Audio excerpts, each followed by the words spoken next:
If you've ever thought an African short story anthology would be a calm, quiet read, think again. African Roar 2011 doesn't just whisper cultural truths.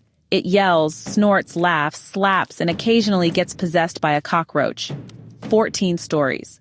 14 ways of holding up a mirror to the continent, with everything from spiritual snakes to frustrated writers and malfunctioning husbands. Let's get into it.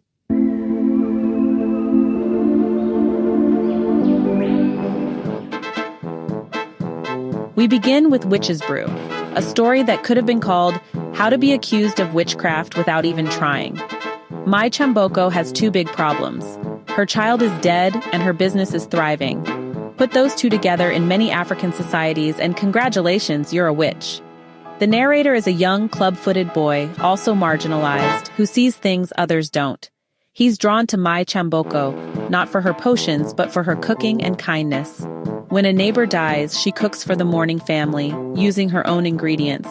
And suddenly all the whispers quiet down. Her act of selflessness melts away suspicion. She leads the people in song and dance. The wall between her and the community crumbles. A touching, honest portrayal of how success, especially for women without children, is often punished with suspicion. Then there's Maine by No Violet Bulawayo, a snapshot of life during Zimbabwe's darkest economic years. Bread costs millions.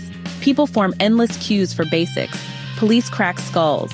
And amid it all, a woman collapses in slow motion while clutching goods she refused to let go of, until they rolled away into the gutter. There's even a character in the queue wearing an Obama for Change shirt. Political symbolism meets economic despair. The imagery is vivid, the mood haunting. This is history captured through the fatigue and endurance of ordinary people.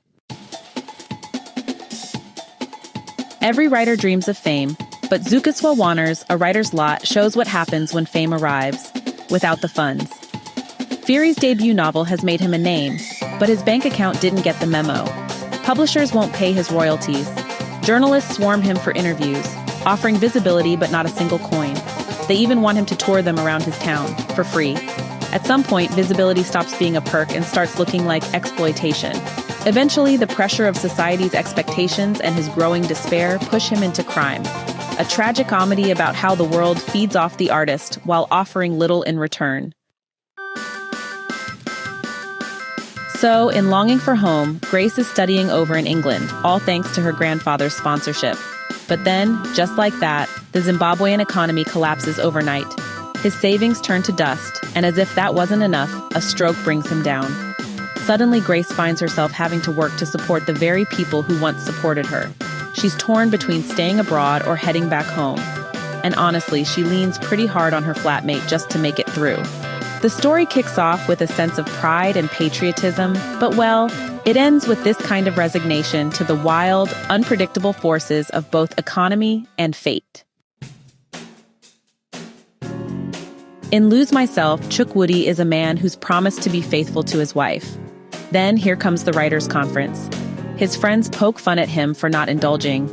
He tries to keep his head down and resist temptation, but when a determined woman gets him alone, things start to heat up. And then, just perfect timing, the group's loudmouth barges right in. Chukwudi bolts, all guilt and nerves. Now there's the big question. Did he really fail because he gave in emotionally, or is it the intent that really counts? It's one of those moral dilemmas where, honestly, the answer depends on who you ask. And, let's be real, what gender they are. Uncle Jeffrey, now he's a wild one. So a man's penis just stops working. He's thinking it's either HIV or, well, black magic from a sex worker he didn't pay. Left behind a shoe, which is exactly the kind of thing folks say gets used for curses. Now he's juggling secrets, lies, and his wife's pressure for her conjugal rights. Scared and, let's say, not at his best, he heads to the village, phone glued to his hand, waiting on the doctor's call, hoping for a cure. Scientific or spiritual, he's not picky. It's funny, awkward, totally relatable, especially when your dignity is duking it out with your excuses. The Times centers on Richard, a newspaper owner who's on a crusade to expose high-profile sexual misconduct. CEOs, pastors, heads of public institutions, all under his pen. He sees himself as Thomas Hast reborn. Every Friday, people rush to buy the paper, or just crowd around newsstands to read it for free. But whistleblowing comes with threats, bribes, and enemies. When a water board director hears his name is next, he tries everything to kill the story. A bold story about justice and its very real consequences. Snakes Will Follow You dives into spiritual paranoia. Shumba visits a prophet who tells him he's being spiritually attacked, people from his own family using witchcraft. The proof? He'll start seeing snakes. A week later, as he reads Julius Caesar, a snake slithers by. Is it real? Is it fear? His sister-in-law confirms his worst fears and quickly escalates things. A fascinating exploration of belief, suggestion, and the fear that often follows prophecy. In Out of Memory, Frank is a philosophy lecturer who once loved Beatrice. But Beatrice's mother disapproved. She preferred a soldier. Now, Beatrice's sister Ella is mentally unwell. Frank is asked to help and visits the home where everyone's discomfort is thick enough to spread on toast. Turns out Beatrice's husband may have handed Ella to the head of state, who allegedly died during an intimate moment. This sounds like a nod to Sani Abacha. The tension here is built not on what's said, but what's left unsaid. It's heavy, delicate, and slow burning. Here's where things get crunchy. Diner 10 is told from the point of view of a cockroach named Radek. Yes, you read that right. Radek is a survivor in a post-human world. He's wise, well-known, and quick. But one night, a human releases a deadly gas and seals every exit. Apocalypse, in a pantry. This is speculative fiction at its boldest. Call it science fiction. Call it fable. Either way, it works. Chanting Shadows tackles Zimbabwe's land reform era. McNamara is a white Zimbabwean farmer. Mazala Joe, his longtime worker and friend, faces a choice: side with angry youths taking back land or stand by the man who helped raise him. He chooses loyalty. They die together. And in death, they're remembered not as master and servant, but as friends. Race, land, identity, it's all there, wrapped in tragedy. Snake of the Niger Delta shines a light on corruption in Nigeria's oil-producing regions. A clever boy grows up and exposes a fraudster draining resources meant for the community. A story about intelligence, justice, and the sharp sting of exploitation. In Silent Night, Bloody Night, Amiza's family travels to their village for Christmas. Their peaceful night is shattered when armed robbers, children of former workers, break in to settle old scores. What they demand is horrific. Either the father sleeps with his daughter, or they kill them. No commentary, no judgment, just violence, revenge, and haunting silence.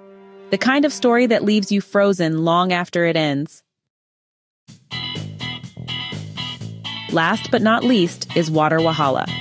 Set in Accra, it captures the stress that a simple thing like water shortage can create in a household. Kweku and Ajapoma fight over every drop. Children are off to school, tanks are empty, and the water supplier is full of excuses. It's funny, frustrating, and all too familiar. Politicians promise solutions. Reality delivers chaos. Domestic tension becomes a metaphor for broken systems. All of these stories come together in African Roar 2011, edited by Emmanuel Sagauka and Ivor Hartman, published by Storytime. This anthology brings together emerging and established African voices. Some stories are laugh-out-loud funny. Others are tragic. A few are unsettling. But every single one captures something honest about life on the continent, from political absurdities to personal heartbreaks. It's a satisfying, diverse, and brave collection. Some stories linger, others haunt, but all of them matter. If you're looking for writing that isn't afraid to get messy, confront hypocrisy, or crawl into your nightmares as a cockroach, this is it. Hit like if you enjoyed this deep dive. Subscribe for more reviews of African literature. And let me know in the comments, which of these stories caught your attention most? Which ones made you laugh? Or wince? Thanks for watching. And remember, always keep one eye out for snakes, both spiritual and political. Hey, thanks so much for hanging out with me today. If you're interested in diving deeper into this book, I've left some links down in the description. You can use it to grab yourself a copy and keep the adventure going. And if you're in the mood for more great reads, don't go just yet. Click on one of the videos popping up right now that I think you'll love. And don't forget to give this review a like, leave a comment, or even subscribe if you'd like to see more.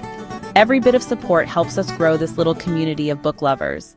See you in the next one.